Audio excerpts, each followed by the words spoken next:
Hi, I'm Nick Palmisano, and this is the Bad News Network.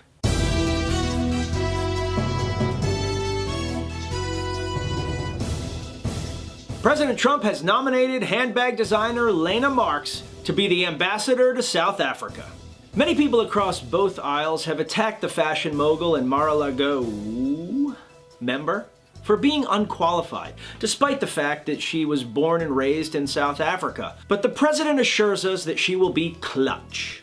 Jokes aside, the president gets a lot of crap for hiring people from his inner circle of bourgeois friends, where people typically spend an entire lifetime preparing for. But in both the case of Secretary Mattis and Stormy Daniels, he was on point, so let's cut the guy some slack.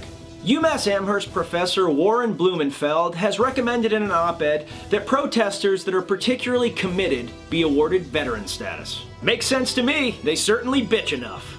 Antifa with your masks and your anonymity. Back in my day, we spit on Vietnam veterans with our faces way out in the open. Walked back and forth to those protests, uphill, both ways, in the snow, every day, and that's the way it was and we liked it. And now an update on the total shit show that is the Saudi murders. In an amazing turn, Jamal Khashoggi's murderers are now facing the death penalty in Saudi Arabia. Imagine being such a piece of crap that you tell your death squad to murder someone, and then when they get caught, you murder them. Saudi's gonna Saudi. According to a study by the Journal of Evolutionary Biology, women tend to find men with beards more attractive than clean-shaven men. In my own personal study, this is usually true for those of you out there with a weak-ass chin that have to hide it with a bunch of hair. The study further showed that beard attraction is instantly negated if the man passes out at the sight of blood, cannot change his own car tire, or orders nothing but IPAs and talks about how hoppy they are. In the least surprising news of the week, the VA has boned veterans once again. Computer issues associated with Booz Allen Hamilton's work on the project have resulted in thousands of veterans not receiving GI Bill benefits.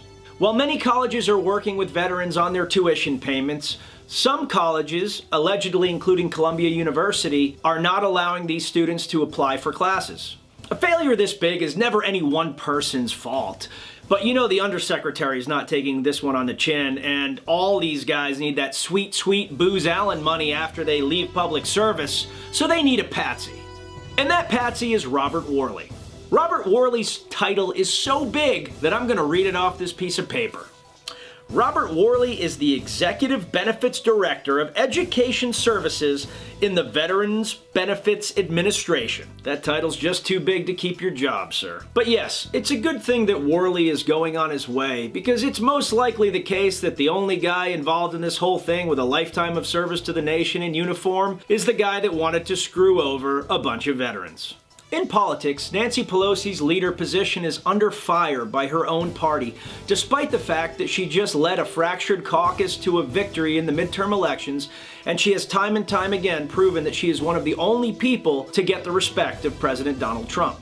To put not too fine a point on it, things are getting so silly in Blue Land that Ocasio-Cortez, the youngest congresswoman-elect in history, staged a sit-in at Nancy Pelosi's office over environmental concerns.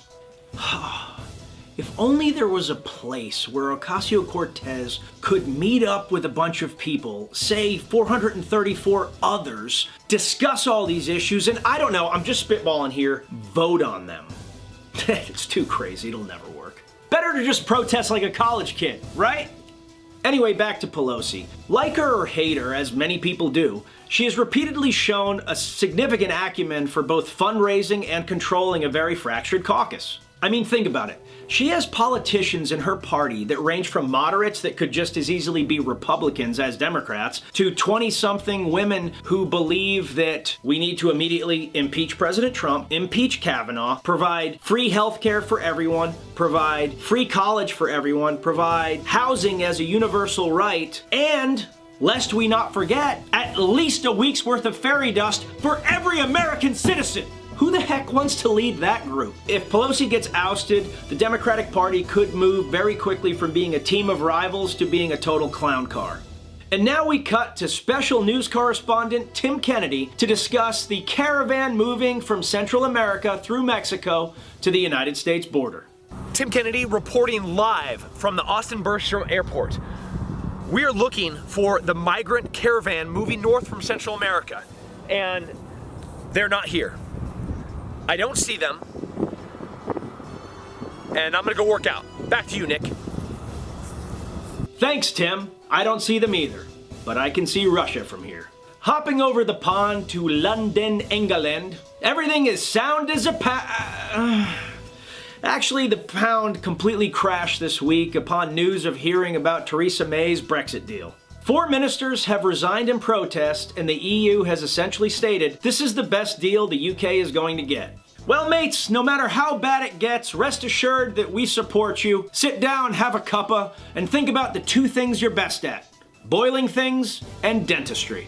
In sports news, Ranger Up's Grappling Classic, hosted by UFC fighter Tim Kennedy and Iwo Jima veteran Bud Hampton, was a smashing success.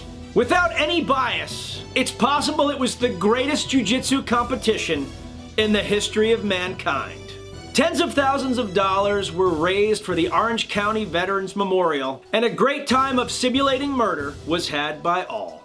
To no one's surprise, Tim Kennedy's surprise entry resulted in a victory. But perhaps more importantly, neophyte grappler and Ranger Up designer Zach Bender double medaled in his first jiu-jitsu competition ever. Zach went from being nervous about the event and constantly questioning whether or not he was ready to enter, to standing up in front of the crowd nude and shouting, "Are you not entertained?" And finally, everyone's favorite superhero Stan Lee died this week at the age of 95. Stan, you created a beautiful world of imagination that changed the way that people look at entertainment, creativity, and lycra-clad women. And for that, we will always thank you. Excelsior. And with that, I'm Nick Palmisano, and this is the Bad News Network.